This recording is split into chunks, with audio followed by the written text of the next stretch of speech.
Welcome back to Two Brothers Sports Podcast. It is Friday, May 1st, and we are already in May. This year was flying by. We thought we would do a little bit later in the week podcast so that we could go over some NBA and NHL round two series props.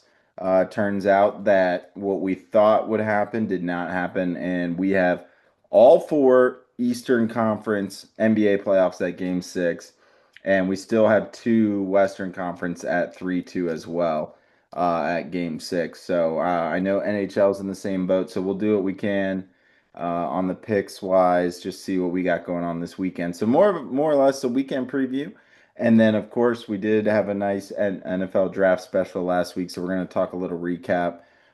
First couple rounds, picks we like, things that jumped out to us, teams that did well, and then of course talking about our Packers and Bears. So, without further ado, we got Max here for a wonderful Thursday night, Friday morning for y'all. How we doing, man? Doing great. Yeah, man. Glad to be here. It's feel like this week has been dragging for me. Very long week, but we're here. I'm excited to talk shop as always, and it's playoffs. We're not going to get into baseball and stuff, but baseball's fun. I will say right now, this division, the NL Central Division, is absolutely crazy right now. All great teams, all can be solid playoff teams. So it'll be interesting how that goes down the road. But yeah, happy as always to be here. Well, hopefully, for our sake, we get three wild card spots from the NLC, or two wild card spots Right. in a playoff team. So we will definitely get into that as we go. But let's talk a little NFL draft. No surprises, obviously. Mendoza leading off with one, but did not take long for things to get shaken up, and that started with the Jeremiah Love pick at three. Yeah. Arizona Cardinals. You see a lot of things. We both had Jeremiah Love going to Tennessee at four. Carnell Tate ended up going three. So or no, Carnell Tate ended That's up coming going. forward to Titans. I think I had them flip-flopped. Yep. Yeah. So pretty interesting there. But yeah, thoughts on Jeremiah Love and maybe in his fit to Arizona, and then maybe give me a first round pick that maybe surprised you. Yeah, no, I think I've seen a lot of hate. As someone who is on Twitter a lot, there's a good amount of hate for that pick. But I did see some people be like, no, like they need so much of everything. Like, why wouldn't you go with the best, excuse me, the best guy right now? Like Jeremiah Love is, I could see him, being like a McCaffrey, like early Panthers McCaffrey, where that he's kind of all they got too. Well, maybe that was without Cam, whatever. Um, but I think it's a good pick. I think you've got to do it. I like it. I didn't think that they were just because of some other holes that they need to fill as well. But I like it a lot. I mean, Jeremiah Love, bias included, I love him. So I think that's a great pick there. I think some of where the weird stuff gets through was like between like 6 and I mean 13. Like that shit, all those there's so many trades. Like I don't even know what was going on. I could barely track it. I also was out to dinner where I couldn't technically track it, but I know there's a bunch of stuff going on. My favorite pick, I mean, I didn't think Sony Styles would make it to Washington. I love that, and I do love Caleb Downs dropping down to Cowboys too. I think those are two that are very good and fitting for them. Yeah, yeah. I think we both had what Styles to was it the Giants at five or you had them at four or something? I can't I think remember. I had him at 5, and then yeah, we had Downs at 7. Yep. Okay. Yep. That's what it was. I mean, the fact that Downs fell to 12 was huge for Dallas. I know they did a lot on the defensive front in that first round with Malachi Lawrence and him. I thought they did well. I thought the Giants did well with what they had available. I mean, Arvel Reese at Yeah, five. Arbo.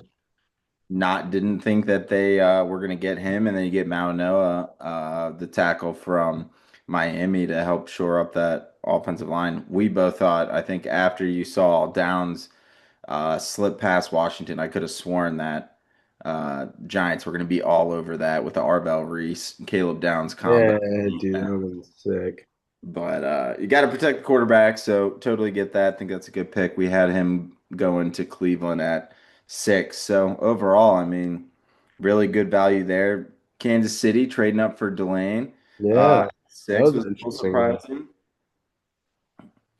Yeah, I mean, I thought good pick. I mean, they still had a pick at 29, so they were able to keep both those Yeah, with Peter Woods. And I mean, Kansas City have one bad year and they get Monsieur Delane and Peter Woods. It's not a bad fix up when you got Mahomes out for probably a good portion of the season. Probably going to get another top 15 pick, and God knows what they're going to do with that.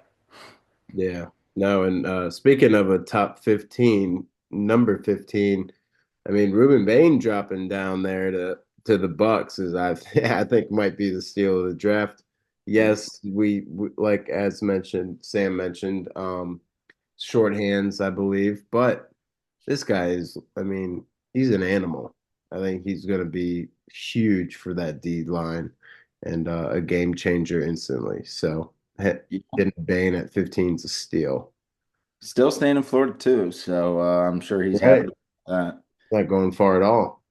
No, no, but let's talk about number 13, probably the biggest surprise. I True. would say maybe in the entire draft, but absolutely the first round. And that's Rams taking Falcons pick. So, ended up having a great season. They've got a great core and decided to go with Ty Simpson at 13. Thoughts on that? Because we know Matt is going to be getting up there in age, but I don't think we had Ty Simpson going as high as he did. I don't even know if I would have had Ty in the first round. But um yeah, I think because who is their backup? Who is the Rams? Stetson Bennett. Yeah. So I mean, I don't hate it at all. I really don't. Maybe they kind of think Ty Simpson can learn a lot from Stafford, maybe this last 2 years or so, however long he has left. But it is high. I think they definitely could have waited. Yep. Yeah, they Um, probably could have traded back a little bit, assuming they probably didn't get many calls on that 13th pick. But right. I mean, you look at 14, 15. I mean, it's Ravens, it's Bucks, it's Jets. I mean, I guess they probably were worried that maybe Simpson would go at 16 to the Jets, so didn't want to True. push back too much. But yeah, I mean, if he gets some time to sit, which he will, he'll get some time to sit, learn the offense. I think he's a great fit for McVay. You know, not a lot of starts, but I don't know. We shall see. There's always one QB that goes a little higher than we thought, and I think for all the QBs that slid in this draft, I feel like this is one that kind of makes up for it. True. Yeah. Yep. And then the other team I wrote down was the Jets, getting 3 picks in the first round. Ended up trading into the first round for that third pick. So going David Bailey at 2, Kenyon Sadiq at 16. Great tight end option. I know they want a wide receiver, but really good option in Sadiq. And then Amari Cooper. They go get their wideout that they wanted Yeah. at 30. So really, really good first round. Overall, I thought the Jets had a really good draft. Getting Pons at number 50 for some corner help. So, you get Bailey and Pons in the first 50 picks, Sadiq and Cooper. I think you're pretty happy with that. Oh yeah, for sure. No, I think they did as well. Yeah, yep. So, what are some other picks? Maybe first, second round, some things that caught your eye, or maybe picks that you liked.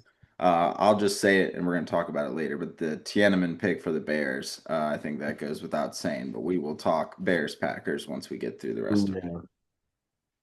That was the only other first round note I made. Well, you had under 5.5 pit wide receivers, right? Yep, under 5.5 wide receivers hit right at five. I was just counting that because I was like, I remember mentioning being like KC could have been like a guy that snuck up there, but who would have left out that we were talking about then? I thought Denzel Boston was going to get in there, Yeah, and he didn't end up going. gotcha. No, I really don't really have any other notes. I think it's pretty good. Yep. Yeah, and I mean, Eagles getting Lemon after Yeah. trading away AJ Brown was a given. You knew they were going to get someone. No, someone as a wide receiver. That means. Yeah. Oh, Um, yeah, absolutely. Yeah. Especially with the impending AJ Brown trade. We're all just waiting for it to happen on June 1st, but right. can't do anything till then. Yep. I thought that was a good pick as well. Right, but snapped him up right before Pittsburgh. I was hyped for Sean. Makai Lemon would have been a really nice Yeah. pick for Pittsburgh there, but yeah, yeah. Let's see.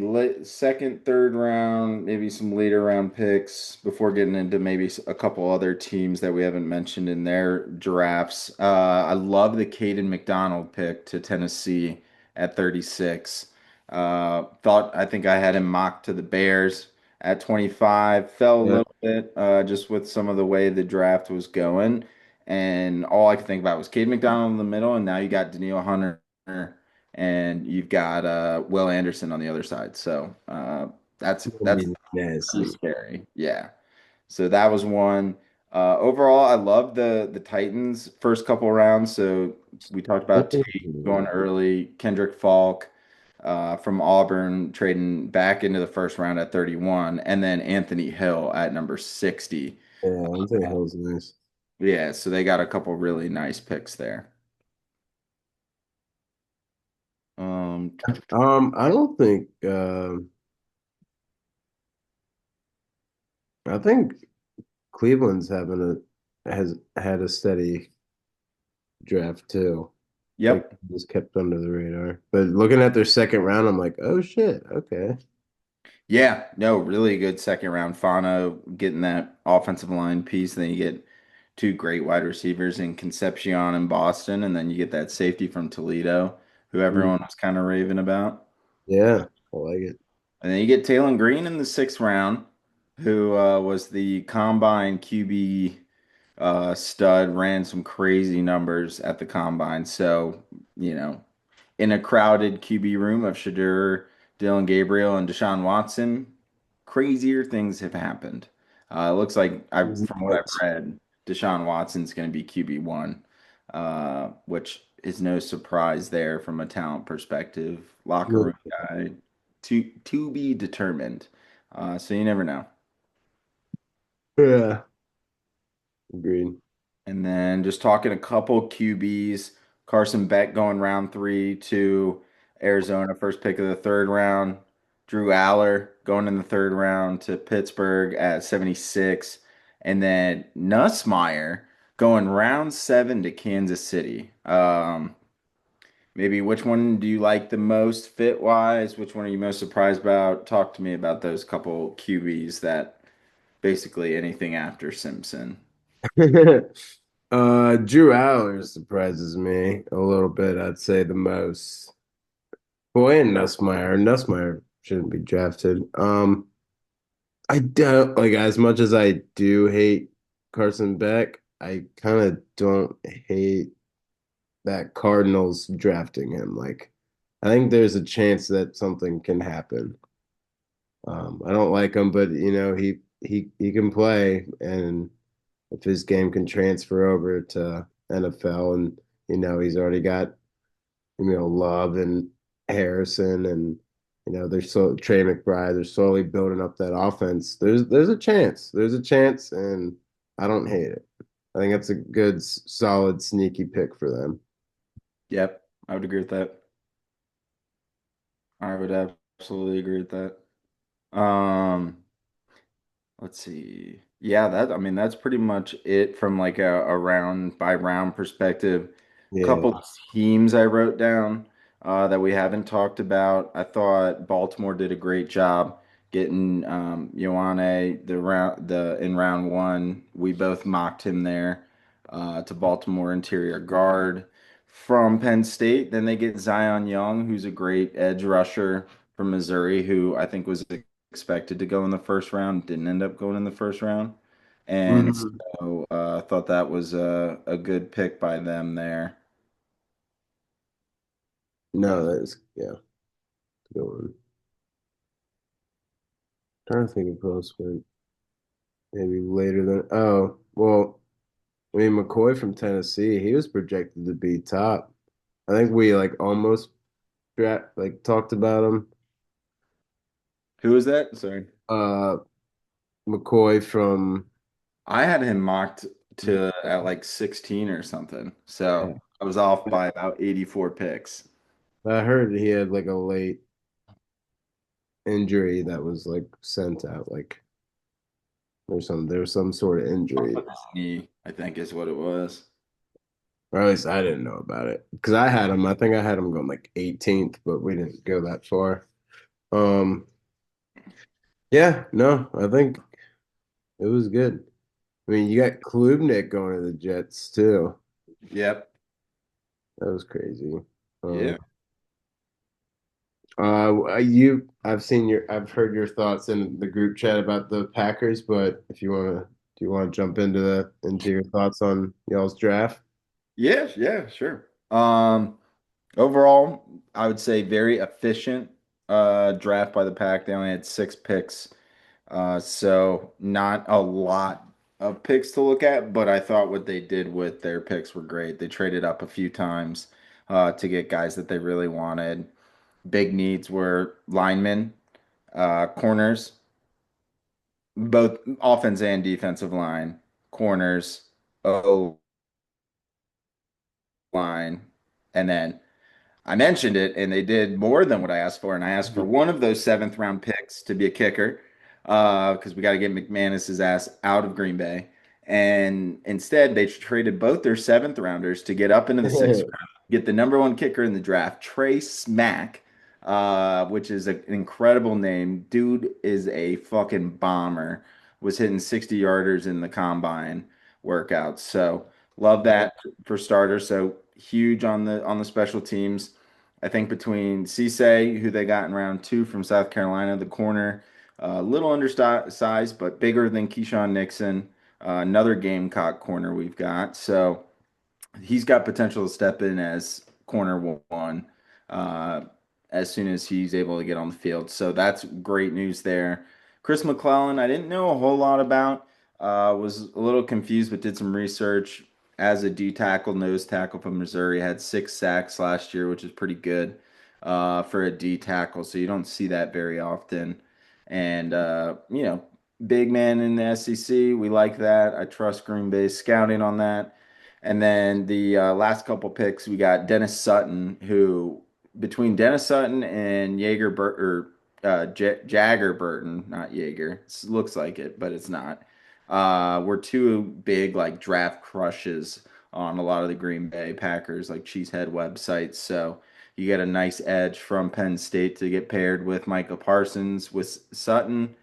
So we love that. And then Jagger Burton is going to be center guard, whatever you need him on that interior O line. So he's a mean motherfucker, and I'm looking forward to seeing where he fits on the O line. And then the last pick, Damani Jackson, round six, Bama corner. We saw him with some big plays towards the end of the season. He's going to be solid, very competitive secondary room when you talk about Alabama and the corners and safeties that have come through there over the last few years. So good competition. I think he's going to be able to compete and did exactly what we needed to do. So very efficient, great draft by Goody. And next year we're going to have a ton more picks. So looking forward to seeing how that turns out. But yeah, great pick, great draft by the Packers. I'm excited. Yeah, I agree. No, I think y'all did very well. Yeah, and I'll let you go on the Bears, but hell of a pick on Tiananmen. I was very surprised when he went to when the Bears were up at 25. I was just like, God fucking damn it. Like I had him like early, I think. Well, not early, but I had up him there. to the Vikings at 18. And that's where a lot of other people were mocking him. Actually, I might have had him there too, but yeah. Yeah. So I was kind of surprised that that ended up being the I think case. that's huge, especially um losing Byard and who Brisker. yeah. Well, and yeah, but him and Kobe Bryant are gonna be rolling. It's gonna be sick. Yeah. They're already saying cookies and cream, and I love it. Oh, It's fire. Yeah, no, I think that's an absolute steal. And Logan Jones getting that center, filling that center void from Iowa. Can't go wrong with the Iowa linemen. I mean, they're always just studs. The third round pick, or is that third round? I'm just looking at pick, whatever, pick 69, Sam Roush. Surprising, but I don't hate it at all. Makes me wonder what Komet. I think this will be Komet's last year it's not on contract. So we'll see. Maybe this will push him a little more. But I mean, with with with Ben Johnson's offense, I mean, three tight ends is not a big deal at all. They'll fucking be playing. They'll be rotating. So he's pretty good. I've seen a little tape. I think he can fill the void. They're saying Tres Leches for that. So okay. Yeah, they're already spewing nicknames out for this. I love it. I thought, I mean, you can't go wrong with Stanford tight ends. So No, not at all. yeah, I like that. Um, yeah, Xavier Thomas, I think he'll be good. Seen some tape on him. Quick feet, very good first couple steps. Yeah, Um, quick as hell. So I'm loving what we're building on the offense here. And then we got Malik Muhammad from Texas. Very great. good. Keep that. Yeah, we need to solidify that secondary a little more, get some more depth. Don't know much about Keyshawn Elliott or Vandenberg, but it's all good. We'll take it. We need linebacker depth and definitely D line depth. So, or just Yeah. D line in general. So like it a lot. I'm very happy. Yeah, yeah, and the thing with Xavier Thomas, I feel like if Nussmeier had a better year, Xavier Thomas probably would have had a better year and probably got drafted higher. But Right. sometimes you see these wide receivers whose stats aren't insane, and then you kind of take some of those things into consideration. I mean, a 4.28 40 is pretty nuts. Yeah. So him, Burden, Rome, fucking Loveland's gonna be damn near like Y. Like he's just gonna be a wide receiver out Oh there. yeah, So um yeah. yeah, You good. Aush and Komet to block now. Yeah, exactly. Yeah. And that's what's good too. Xavier doesn't have to step into any crazy role. He can be a stud on the receiver three line and just do his thing. Right. So that'll be big. And the Malik Muhammad pick, I wanted Green Bay to get him, but I think they ended up going with a different pick ahead of that. Who did they go with? They went with Dennis Sutton, but we already got a corner, so I think that was kind of why. Yeah. Yep. And then got a shout out Eli Heidenreich from the Naval Academy, running back, gadget man, 6 foot 198, tall, dark, handsome Navy guy going to Pittsburgh around 7. What a cool kind of environment that the Steelers brought on for that pick and just seeing him go through the emotions, he started dealing that with the armed forces and the different military academies where they're able to defer now their service time in order to pursue football. So he is going to do that, and Perfect guy for Pittsburgh. So I love that for them. Fullback, running back, special teams. I'm sure he'll get his hands all over that. So I dig it. Yeah, no, that's a good one. Any other? I'm just looking at, I was trying to find a list of Notre Dame guys, but I did see something that said no West Virginia players got drafted. Is that true, or was that? Probably. Ow, fuck ass. I just jammed my toe. Sorry. Yeah, no, I think they either like transferred or Yeah, fucking just I don't know. Didn't declare. I feel like no, of course not. yeah, fair, We fair. suck.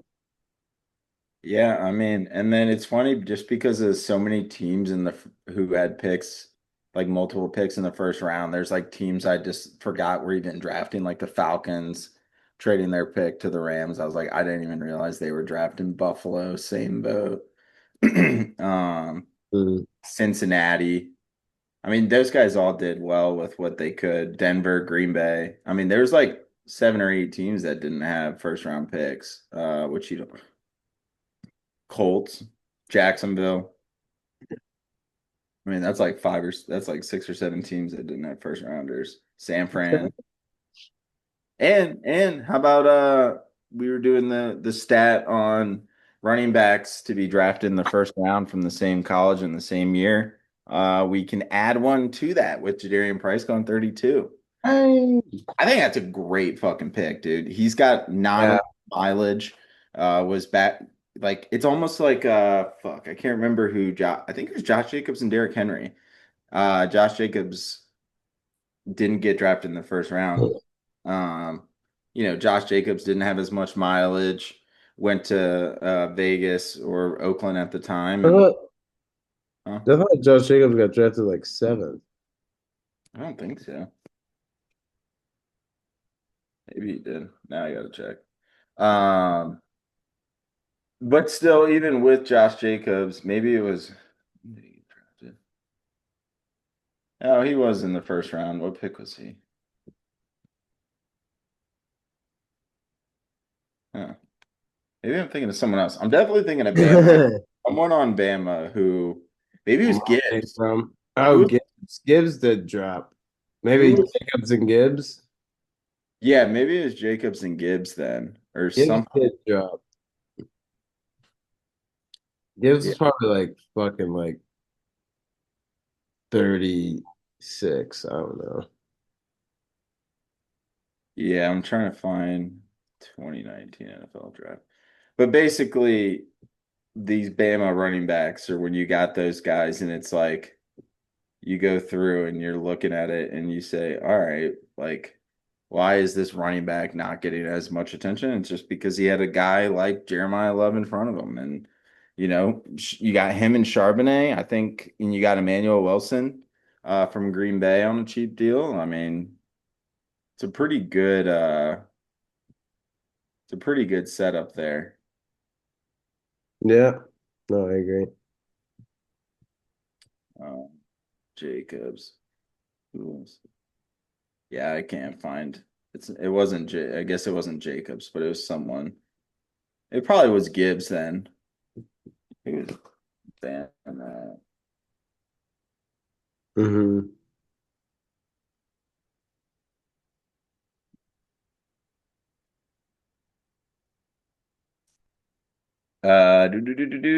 Why Do. does it say June 18th? That's so weird. Who? Nothing. I'll get to it in a sec. Okay. Um, Um, Gibbs went 12, and then someone else went. Dude, I don't know. I have no idea who I'm thinking of. Thinking of someone on Bama. But yeah, so good pick for them. Overall, solid draft overall. I don't like it's weird. And they come out with the too early, which is obviously way too early, but like the way too early 2027 mock draft. And, you got the QB class, but like, and a lot of these guys are going to come out of nowhere or have really good seasons this year, but it's one of those things where I was looking at the names and after the QBs, after like 15, 17, I was just like, I don't know how good this draft class is. And I feel like this draft class in 2026 is actually underrated. I think a lot of guys went to good fits and yeah, we'll see. Fuck yeah. All righty. Well, that's enough of NFL because we've got plenty of time till then. Max, let's start with NHL. We're gonna start with the NHL playoffs. Watched a little bit, saw Pittsburgh losing overtime in game six, unfortunately for Sean, 0-0 until overtime and finally got a goal. But so Philly moves on, but yeah, give me a little spark notes of what's going on, what I need to be paying attention to in the NHL world. Well, excuse me. Yeah, kind of like you mentioned earlier about even NBA. It's a little rough right now. We got a bunch of game sixes happening. We've got one, two, we got two, and I think one already happened. But we've got two games for tonight. This is that being Thursday.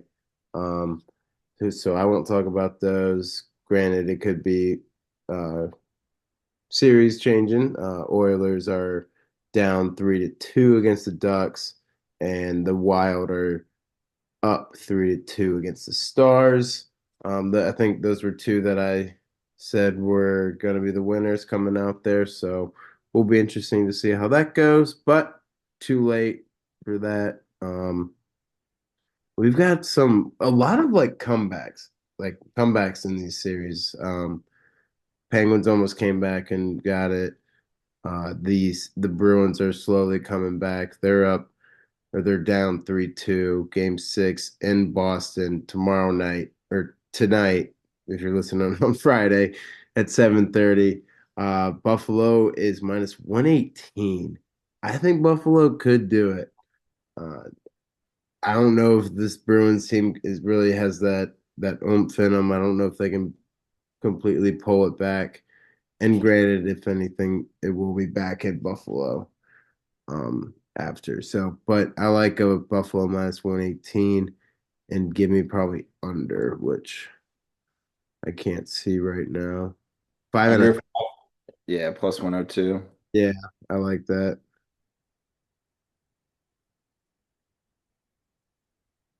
And I'll talk about maybe a little series stuff after this. And then we got the Golden Knights coming back on Utah. It's very scary. I think Utah is getting a little scared.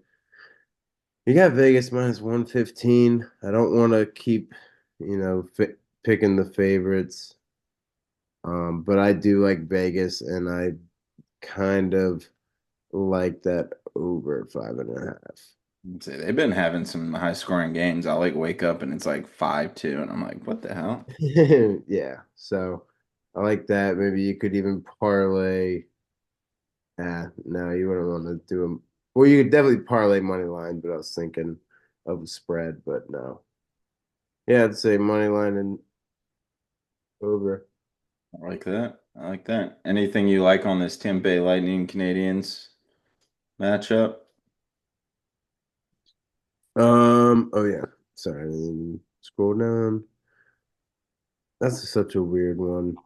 Um, if I had to pick, I'm gonna go with the home team, and I'm gonna have to pick Montreal.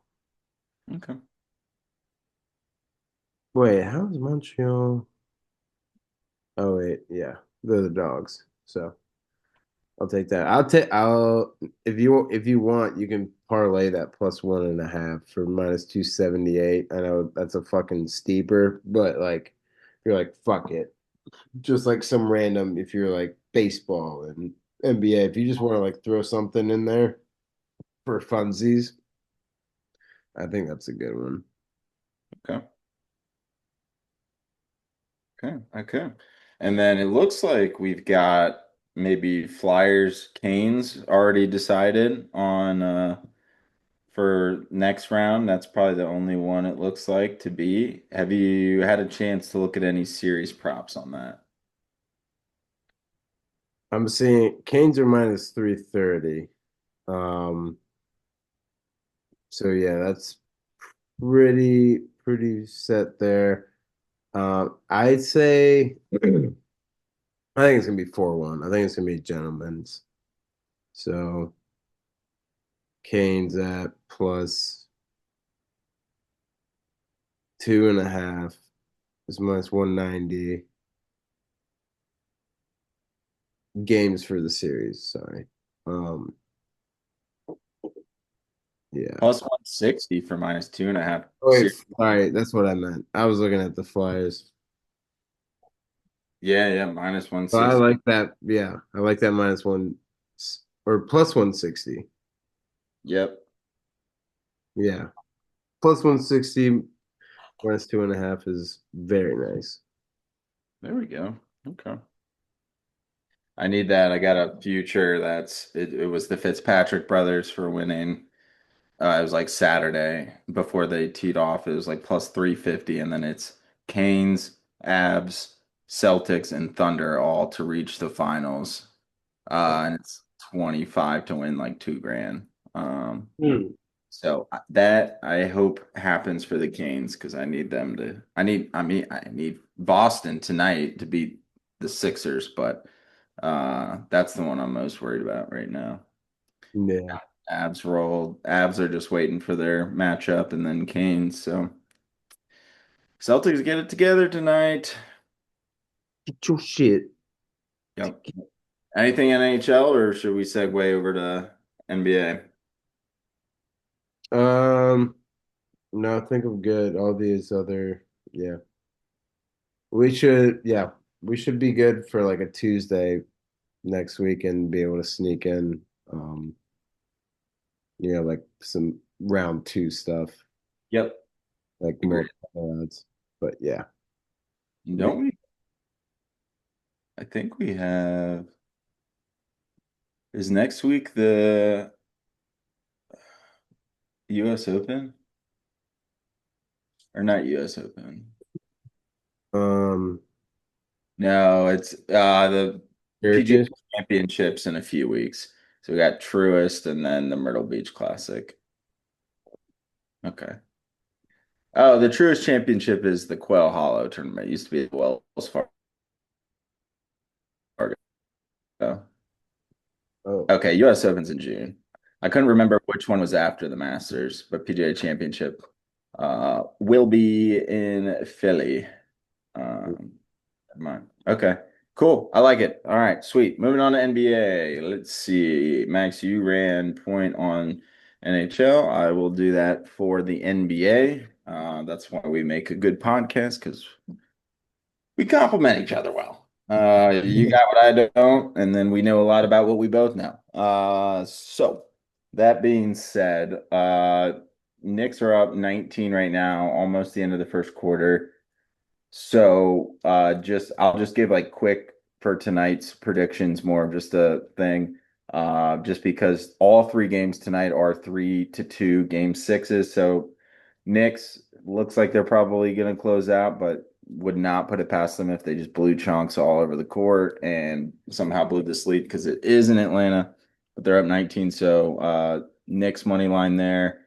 Celtics are minus 6.5 at Philly. I'm just not going to give you the lines because it's not going to matter. Boston's playing at Philly. I like Boston to close it out here. They like being on the road and close out games.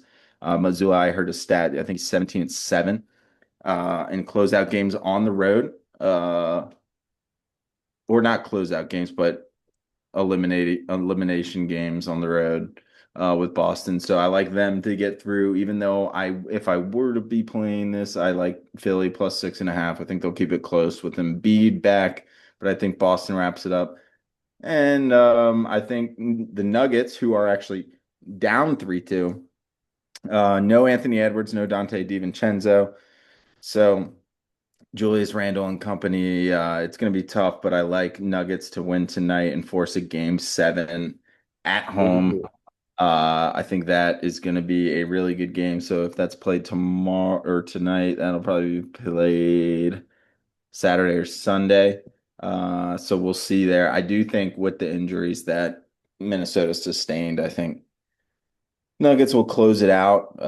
Not really any good like futures when it comes to these series props. Let me just double check. I mean, if you wanted to, you'd have to get it tonight. So not for the people, but for Yeah. Emax. If you wanted to parlay like Canes to win, or maybe one of those other NHL spread money line games, Nuggets are minus 150 to win this game and the next. So I love that.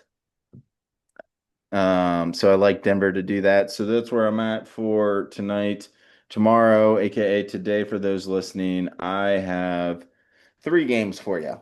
We've got Detroit at Orlando. Orlando's up 3-2 at home, trying to close this out. They are plus 3.5 with an over and under of 210.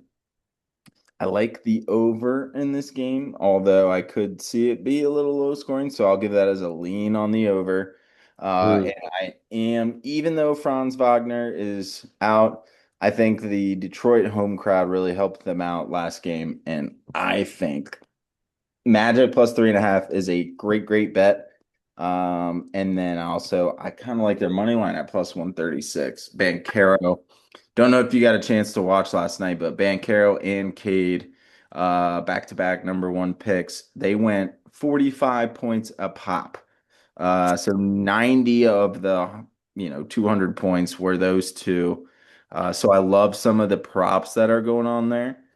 Like Paolo Banchero plus 126 for 25 or more points. I think that's a lock. That's probably my favorite play. He's shooting the ball 25 times a game right now. He's unstoppable. So I'm going to ladder that. 25 or more points plus 126, 30 points or more is plus 343. I believe it's like 22 is his like actual over under. And that's minus 108, I believe. So I like that too. And then you've got Cade Cunningham, 30 plus points is minus 104. And I think both those guys are going to do the same. I'll throw in two more props here that I like.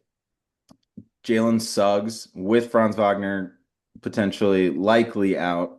Uh, Jalen Suggs over 14 and a half points. They're really going to need a big game out of him. So 15 or more is minus 102. And then sharpshooter Desmond Bain.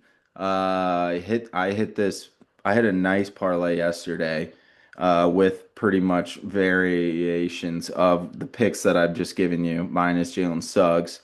And then Bane, I had three plus threes at minus 135 two nights ago or last night. It's plus 116 now. I think he's pretty good for three. He usually shoots 10, 11 threes a game, shoots about 37% from three. So he's had better years, but that's kind of where he's at this year. So doing the math, I think he should be able to get three out of his 10. So Yeah. I like that a lot. He went 4 for 10 last. So a lot of props there. I won't go crazy props on the other two games, but yeah, this Orlando Detroit matchup is my favorite one so far out of all the series in the NBA playoffs right now. Back and forth. Bancaro gets one nasty bucket. Cade goes and hits a three. Bancaro comes down and hits a three. It's back and forth between the two. So it's a great duel if you're looking for some studs there. Any questions on Pistons Orlando? Yes, sir. Oh, next one, Cavs and the Raptors. Cavs are minus 4.5 with the over under of 219 and a half. To think this is where Cleveland wraps it up. I like their minus 4.5. I like the over 219 and a half. Last couple games have gone over. It's 50-50 split pretty much, or 3-2 split on the over under. So I lean over, but I love the minus 4.5. And then for a prop, Mr. James Harden has been carrying a lot of the load. And we talked about this. I did mention Mhm. this when we talked about the playoffs. You got Donovan Mitchell there, but James Harden's going to be able to get like that number two or three defensive matchup between Mobley and Mitchell, getting the big covers. Hmm. He's been getting 18 points or more pretty much every single game this series, I think, except for one. And that being said, I like his 21 or more points at minus 118. I think he's going to have a big game. He's not the biggest big game player, but he's played in big games, and so I expect him to do his thing. Yeah.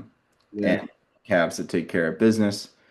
And then let's see, last game, 3-2. Lakers might be the first team ever to blow a 3-0 lead, and it would be very, very ironic if LeBron James was a part of the team that gave up the 3-0 lead after his absolute legendary 3-1 comeback against the one of the greatest teams, if not the greatest team to be assembled with the Warriors. And so for them to be able to beat and come back on that, and then this happened would be insane. But Austin Reeves came back last game. Last night he had 20 points, so that's encouraging. I think Houston, really stepped up to play. I mean, Thompson played really well. Was out for a little bit, then came back, and you could tell the impact of his game. But give me the Lakers at plus 3.5 tomorrow night. I lean the under. I don't love it at 206.5, but last game, neither team touched 100. Hmm. So maybe expect the game to slow down a little bit. But yeah, favorite bet of the night is Lakers plus 3.5. I would watch Reeves's player point prop, but I think it's up to like 24.5 over under. So.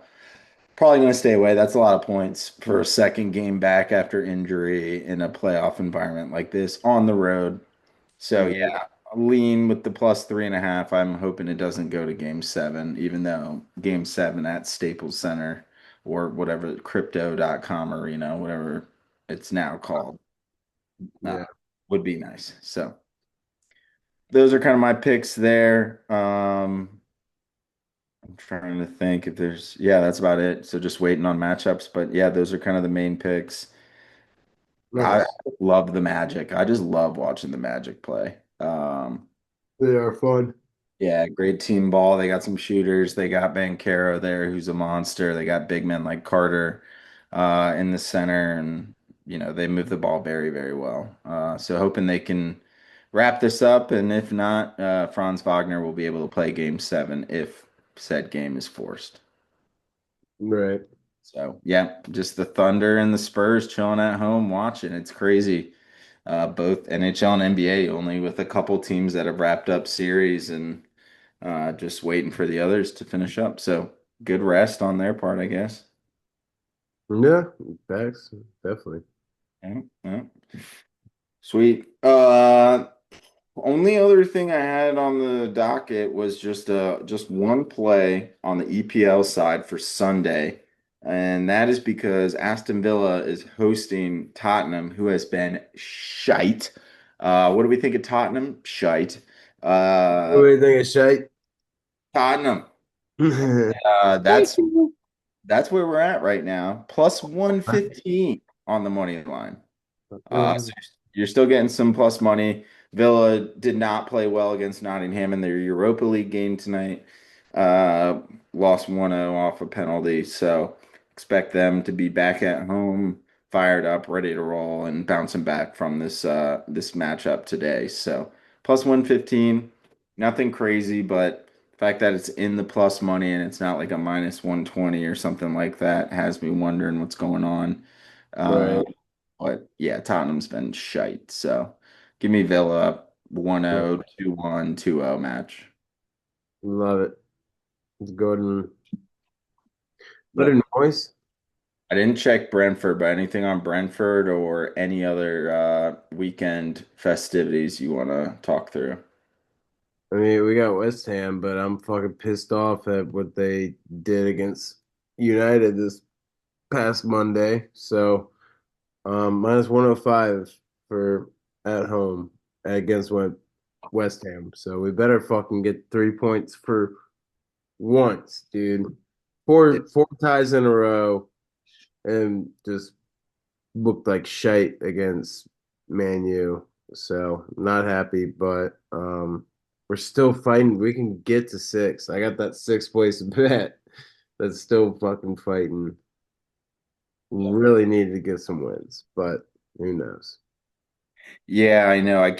Dude, Villa's been looking weird, and then I look at the table and I'm like, oh, okay, they're still slotted for like the four spot. Like Um, Bournemouth jumped up all of a sudden. Like what the fuck? yeah, Bournemouth's been playing some good ball. Um, yeah, I'm just trying to pull up the table real quick. But not to pour salt in Sean's wound, but City is now 3 points back with a game in hand. Yeah, Villa's tied with Liverpool at the 4-5 spot. 8 points up on Brighton. So pretty comfortable, but can't really. We got 4 games left, so really need to tighten up. Yeah. Liverpool's going to string together a couple wins. United might fall, so they're only 3 back United, but there's no way they're catching this City Arsenal matchup. And I don't know, man. City might be otherwise I don't have the bandwidth to keep up with everything. Right. So, um, but yeah. So, yeah, that's all I got. Yeah, me too. Cool. Alrighty. Well, that's all I got. That's all you got. Let's get on for the weekend and let's keep it moving, yeah? Let's keep it moving. Thanks everyone for listening. We'll talk to you next week. Gonna talk Truist Championship, round two of NHL and NBA playoffs, and hopefully no other crazy news comes through, and that's all we can talk about. Yeah. Thanks for listening, guys. We love y'all.